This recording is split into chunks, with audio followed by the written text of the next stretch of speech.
जय हिंद दोस्तों। अभी सुबह से एक सर्कुलर कब से सर्कुलेट हो रहा है, एक एप्लीकेशन सर्कुलेट हो रहा है, एक पत्र है जो लगातार ये अफवाहों में बना हुआ है कि ईपीएफओ का एग्ज़ाम कब होगा।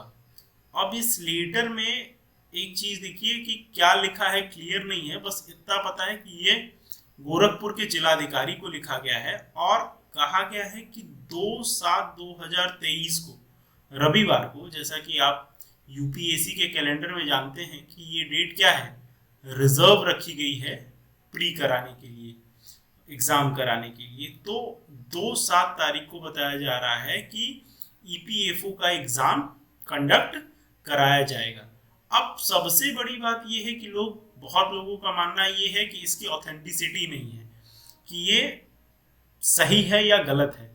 तो आप इस चीज के बारे में ये सोचिए कि अगर ये गलत भी है तो अगर आप अपने एग्जाम की तैयारी फर्स्ट डेट में ही कर लेते हैं, क्योंकि जो भी पहली डेट यूपीएससी की खाली हो रही है वो कौन सी है, 2 जुलाई है।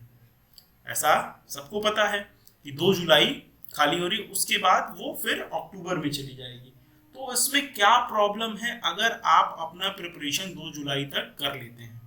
मैक्सिमम बच्चे जो ईपीएफओ का एग्जाम देंगे वो यूपीएससी की सिविल सर्विसेज की भी प्रिपरेशन कर रहे हैं, वो भी एग्जाम देंगे और वो एग्जाम आपका 28 मई को खत्म हो जाएगा। उसके बाद आपके पास प्रॉपर 1 मंथ मिलेगा आपको और तैयारी को अपनी अच्छी करने के लिए। अब 28 मई तक जो आपका जीएस का पोर्शन है ईपीएफओ का, वो भी हो गया रहेगा। क्यों? क्योंकि आप सीएससी के लिए पढ़ ही रहे हैं। उसके अलावा आप सीसैट भी आपका हो गया रहेगा। तो आपको जो बचेगा वो सिर्फ और सिर्फ कौन सा पार्ट बचेगा, वो बचेगा अकाउंटिंग का पार्ट। और जो कुछ थोड़ी थोड़ी चीज़ें हैं वो बच जाएंगी, जिसमें से industrial relation and labour laws है, जनरल अकाउंटिंग प्रिंसिपल है। बस ये दोनों चैप्टर्स बच जाएंगे और सोशल सिक्योरिटी इन इंडिया। तो आप ये मान के चलिए कि ये लेटर सही है और 2 जुलाई के लिए आप अपने एग्जाम की प्रिपरेशन करिए। अगर आप पहले ही तैयार कर लेते हैं तो उसमें कोई प्रॉब्लम नहीं है।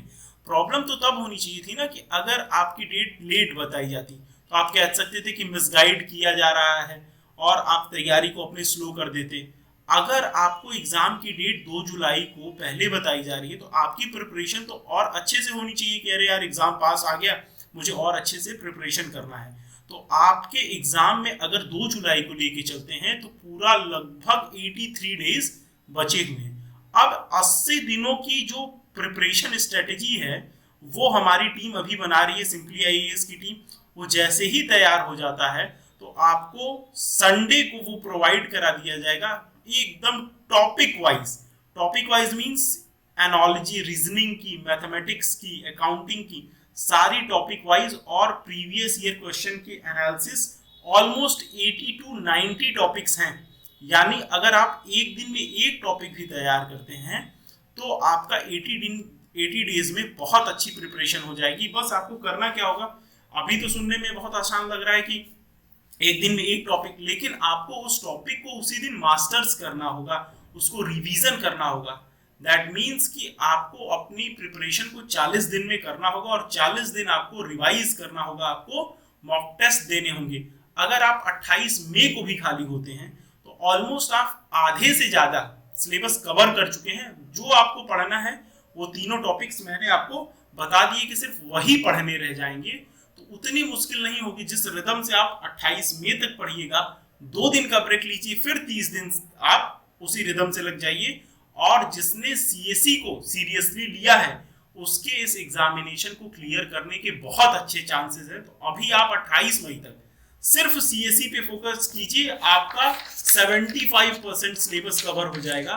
जो बचा हुआ सिलेबस है 25% industrial relation and labour laws का, knowledge of computer application, general accountant principle का, ये सारी चीजें अगर आप सीएससी का सिलेबस कवर कर लेते हो तो आपके लिए 30 डेज इन तीनों को कवर करने के लिए मोर देन एनफ है। आप 15 डेज में कर सकते हैं और 15 डेज में रिवीजन भी। सो गुड लक अपनी तैयारी को। ये लेटर सही है या गलत इस पे चर्चा करने के बजाय आप अपनी तैयारी को 2 जुलाई के लिए प्रिपेयर फॉर द वर्स्ट, एकदम 2 जुलाई के लिए तैयार हो जाए कि नहीं मुझे 2 जुलाई तक तैयार करना है। अगर एडिशनल टाइम मिल गया तो और अच्छी बात है, आप और मॉक लगाइएगा। अगर नहीं मिला तो आप इतना बढ़िया एफर्ट कर किए रहें कि आपको एग्जामिनेशन में किसी तरीके की दिक्कत ना आए। इसी के साथ बेस्ट ऑफ लक।